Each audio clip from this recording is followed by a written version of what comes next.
Más Cerca Podcast, un espacio para que conozcas el quehacer de nuestra entidad. El podcast de la Personería Distrital de Medellín. Un saludo muy especial, de nuevo bienvenidos a un episodio de más de Más Cerca Podcast, el podcast de la Personería Distrital de Medellín. Hoy es un capítulo dedicado a la salud, por eso invitamos a la líder del Observatorio de Derecho Fundamental a la Salud, Cristina Posada. Cristina, bienvenida. Hola Joana, ¿cómo estás? Muy bien, bueno, cuéntenos cómo una enfermera, sabemos que eres enfermera de profesión, ¿cómo llega al Observatorio de Salud? Sí, mira Joana, realmente aquí cuando se empezaron a formar todos los observatorios, la mayoría de las personas eran abogados, pero a medida que fue creciendo el observatorio, se fue viendo la necesidad de que el observatorio tenía que ser con un equipo más interdisciplinario.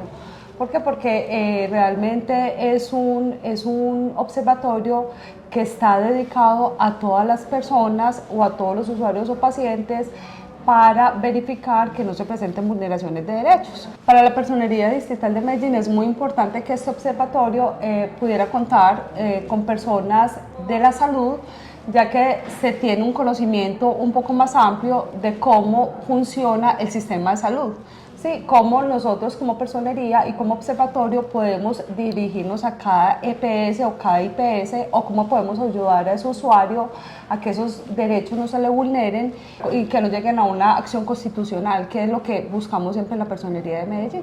¿Y quién más que un experto en la salud como Cristina, que es enfermera, y como otros que han sido parte del observatorio, quienes han sido médicos, especialistas, para entender cómo que realmente sienten los pacientes y las necesidades?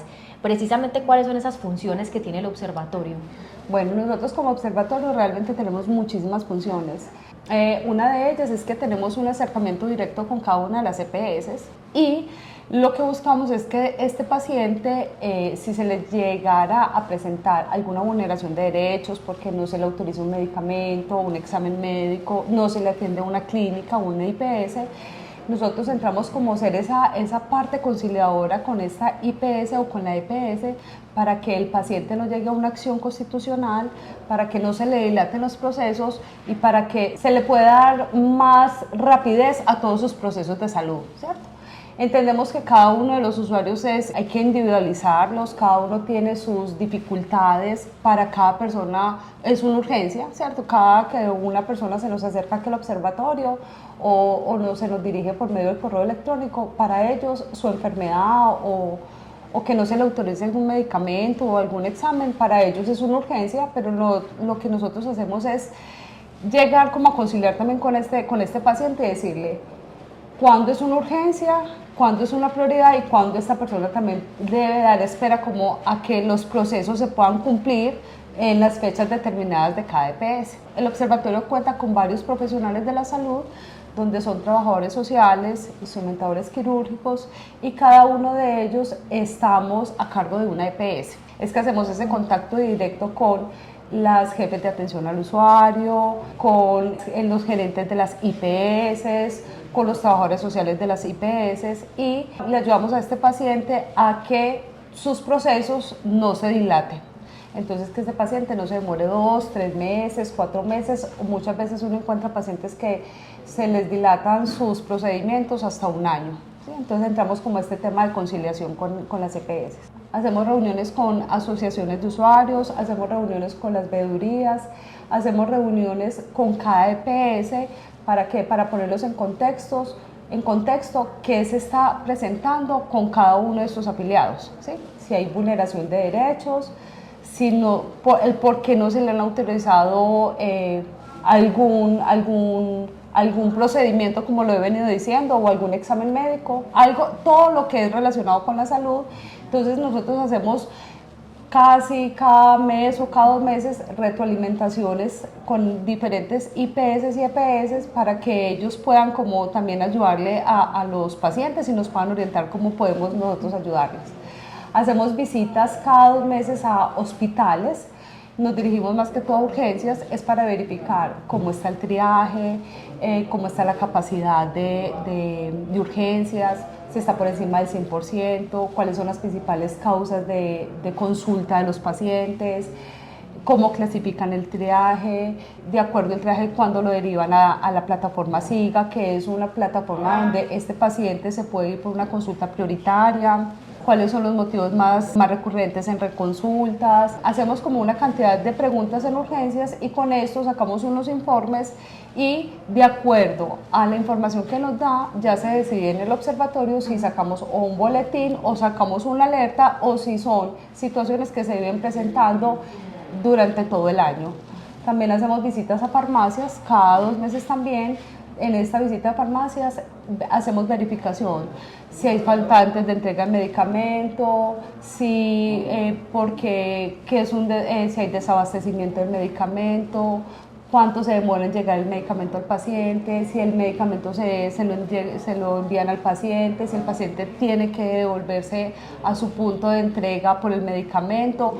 Miramos y llegamos también como a conciliar con ellos para que no se le vulnere a ese paciente como esos derechos de la entrega del medicamento y también les damos como esa opinión, o sea, les damos como esas sugerencias que se le puede dar a ese paciente para que se le pueda dar como más facilidad al paciente y que este paciente no esté yendo y viniendo porque realmente eso desgasta mucho a los usuarios y eso hace que el paciente pueda también desistir de sus tratamientos.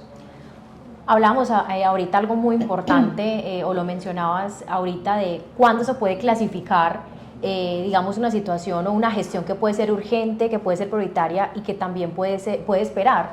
Porque yo como paciente, digamos, entutelo y escribo a la Personería de Medellín por medio de un correo o por medio de sus diferentes canales y digo, bueno, no estoy recibiendo medicamento y tengo una enfermedad grave, entonces es muy importante que la gente sepa como que en qué se clasifican, digamos, estas gestiones y cuánto tiempo puede durar una gestión. Mira, sí, eso es muy importante y nosotros hemos tratado como de educar a los pacientes cuando vienen acá a la personería.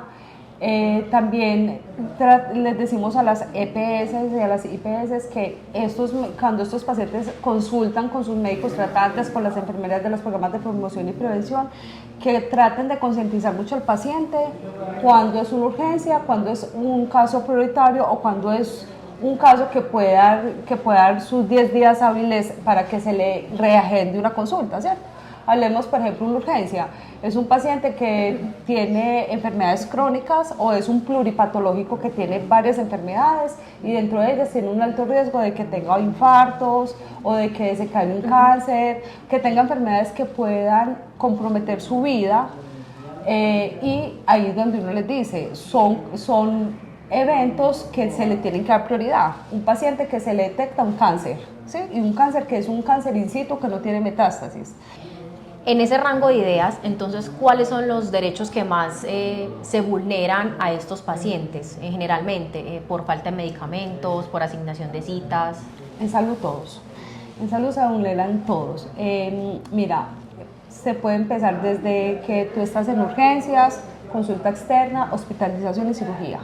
Aquí se vulneran desde el menor de edad, el joven, el adulto joven, el adulto mayor, la materna o la gestante. Aquí se le vulnera, o sea, aquí ya no se clasifica, es que se le puede vulnerar más a unos o a otros, no.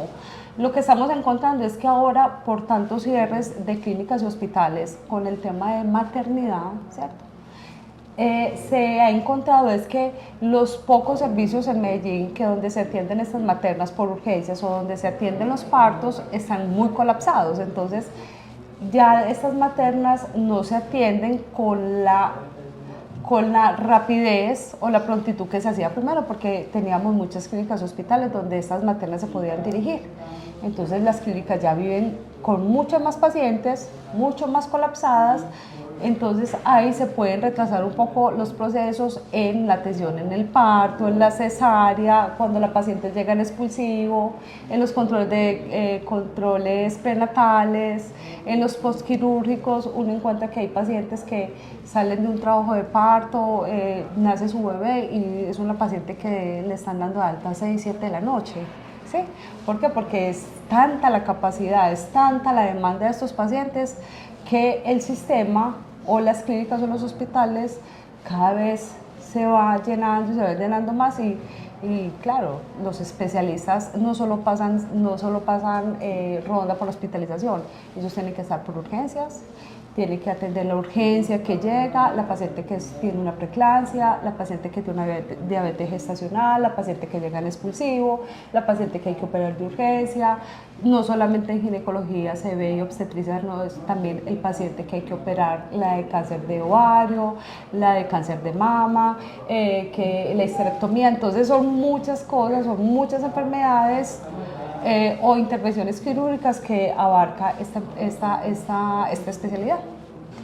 ¿Algún caso de éxito en el observatorio, algún paciente que se ayudó, que logramos que se curara gracias a la gestión de la personería? Mira, uno ve mucho en el observatorio, uno todos los días ve casos de éxito, porque afortunadamente uno también recibe esas buenas palabras, los agradecimientos de los pacientes, porque uno también salva vidas, ¿cierto? Uno salva vidas, que a ti te reporten que el niño no lo quieren recibir, o que la materna no le han hecho la clasificación, o que este paciente no se ha podido dar una remisión, o que necesitamos una cirugía urgente y llevamos un año buscando la cirugía y no se ha podido hacer.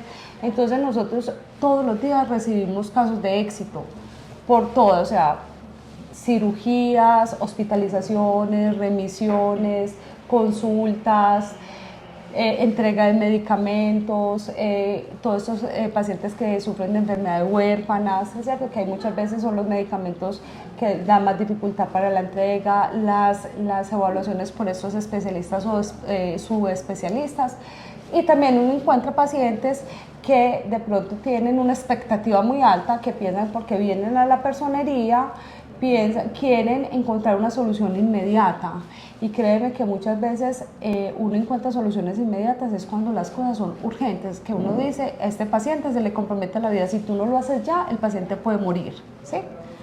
La semana pasada una de las niñas con las que trabaja conmigo, de las profesionales de la salud que trabaja conmigo, me decía, es que si este niño no se remite ya, el paciente puede morir, ¿cierto? Entonces uno que hace, manda correo a la EPS encargada, el paciente tiene este diagnóstico y en menos de una hora el paciente se logró remitir de un tercer nivel a un cuarto nivel, entonces ahí salvamos una vida. Entonces todos los días encontramos casos exitosos. Si alguien quiere de pronto traer su caso al observatorio, ¿cómo se comunica con el observatorio? ¿Hay un correo electrónico? Hay varios canales, sí, tenemos varios canales, mira. El paciente puede ir a la personería, ¿cierto? Pueden ir a la personería, casi siempre ellos vienen a la personería y la mayoría, yo creía que el 80-90% dicen vengo por una tutela, ¿sí? Porque ellos ya asocian personería igual a tutela. Y no solamente de salud, porque aquí tenemos varias dependencias, entonces ya tienen pues como el concepto de tutela. En la atención al público en la sede central, los abogados a nosotros también nos preguntan, tengo un caso de una paciente que presenta estas dificultades, ustedes pueden desde el observatorio ayudar a diligenciar o realmente le hacemos la tutela, porque hay casos que sí o sí hay que hacer tutela, ¿cierto? Hay un correo electrónico que es info@personeriamedellin.gov.co, que la idea es que todos los pacientes nos deriven sus casos, si tienen una tutela y no se les está entregando el medicamento, o si ya tienen tutela incidente de desacato y no se le está haciendo el servicio, o requiere un traslado, o requiere una hospitalización, todo lo que sea vulneración de derechos en salud, que si nos entra por este correo, nosotros hacemos pues como todo. Yo como líder que manejo este correo y la abogada del observatorio, entonces nosotros empezamos a derivar. La profesional que tiene Sabia Salud, entonces le derivo los casos. El que tiene Salud Total, la que tiene Sanitas, yo que tengo Sura, entonces empezamos como a derivar los casos. También contamos con 2 celulares de acá de la Personería de Medellín, entonces también nos llaman y nos hacen, y no solamente llaman del Observatorio de Salud, sino que llaman a hacer diferentes preguntas de diferentes dependencias, entonces nosotros también, así como la atención al público los orienta, nosotros también los orientamos y y les derivamos también, o le decimos tienes que poner info@personería, porque eso es un correo que llegan todos los casos de todas las dependencias. Entonces le ponemos ponga asunto penal o un PIT, o sea, para la dependencia que debe llegar como ese correo electrónico. Bueno, muchísimas gracias, Cris, por esta invitación. Vemos el arduo trabajo y el complejo trabajo que desde la salud se realiza aquí en esta agencia del Ministerio Público. Esperamos seguir contando con usted para muchísimos más podcasts. Muchísimas gracias. A ti, Joana, y muchas gracias por la invitación. A todos ustedes, muchas gracias por acompañarnos el día de hoy. Recuerden sintonizarnos en nuestras redes sociales Instagram y Facebook, y el capítulo completo en nuestro canal de YouTube. Recuerden, somos Más Cerca Podcast. Más Cerca Podcast, un espacio para que conozcas el quehacer de nuestra entidad. El podcast de la Personería Distrital de Medellín.